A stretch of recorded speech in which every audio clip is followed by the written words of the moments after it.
This lecture will discuss the use of domain names on the World Wide Web. So the domain name is the web address that's given to a particular website.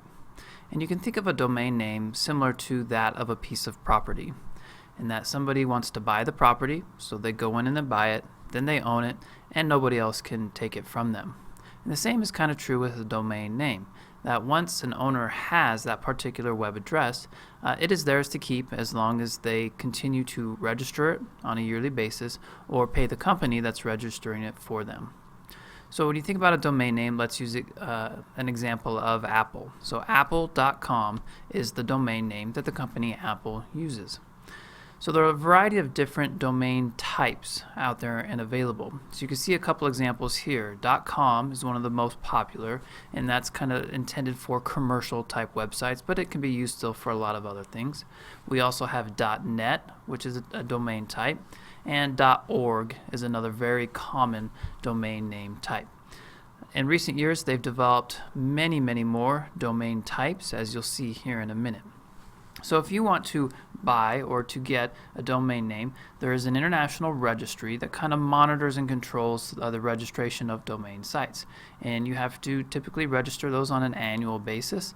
Or more than likely, what you should use is simply a web service that will do that for you. So here you can see on the GoDaddy website is that you can take, and if you find a domain name that you want to use, you can pay the $11.99 in order to buy that domain name and have it for your personal use.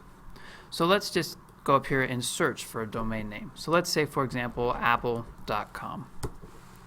Well, as you already know, apple.com is taken, and so you're not going to be able to register this or to buy this. And however, they do have some alternatives that might be appropriate for you, and you can see the different types of domain names or the different types that are available, such as .biz, .work, .fit. So as I mentioned, in recent years they've really created a lot of different domain types in order to expand the availability of different domain names. So let's maybe try find the one that is available. Maybe I want a domain name. So you can see this one is taken as well. So in order to find a domain name, it kind of has to be unique. You'll find nowadays that many common phrases, common words, especially if it's just one or two words, are already taken. And over the past decade, there have been many companies whose business model is essentially to buy up possible domain names and try to resell it to other people. So let's say that you may have an organization that has, let's say, an acronym of HFOH. And so we can come in here and search, and this one happens to say that yes, your domain is available. So in this case, I can take and buy this domain, HFOH. However, you can see that GoDaddy is identifying this HFOH.com, or let me see if I can find HFOH.org. Let me just put it in here in this search. And you can see hfoh.org happens to be taken. Though we have some other alternatives we could go ahead and purchase for far less. But notice here, when I did HFOH, the .com is available, but GoDaddy is identifying this as a premium web address, and that you have to make an offer to go ahead and get that. And what has more than likely happened here is that somebody else has actually bought this, but they have worked with GoDaddy to say that we will resell it through, if you have somebody who wants this, we will resell it through you, but we're going to charge this much money. And so oftentimes even very short names and even kind of short random letters still are already in a sense taken, and if you really want that you have to pay for it.